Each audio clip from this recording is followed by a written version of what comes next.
Blood and Truth is a new upcoming PlayStation VR game. You get to experience a story which is as close to an action movie as you can kind of get in VR. You play Ryan Marks, who is a Special Forces soldier who's returning back to his childhood home in London to protect his family from a ruthless criminal gang.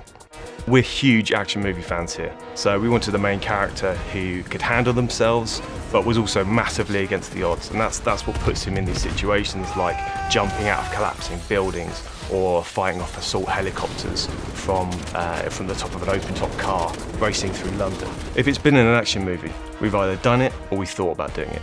Oh shit!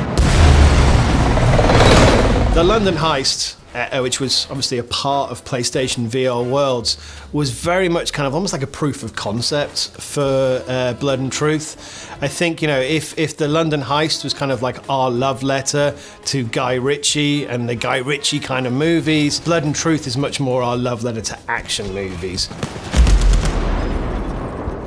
London is a fantastic setting for any game, but especially in VR, because we go from these kind of top-end hotels, casinos, businesses, but then we can also get right down into these kind of derelict tower blocks, the seedy back streets, the dark alleyways, and it really delivers the grit and glamour that we wanted in the game.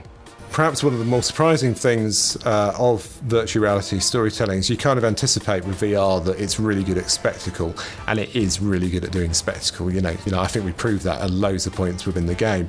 But what's perhaps more surprising for me as a writer, was that actually VR is really good at doing intimate stuff as well. When you are kind of like crouched behind some cover, taking pot shots, reloading, physicality you have there is something that just no other video game gives you, and because of that it just immerses you in a way that makes you feel like an action hero in a way like nothing ever has before.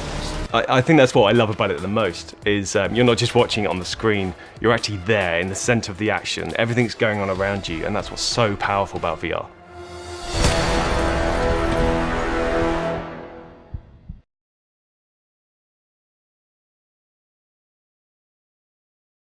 For the players.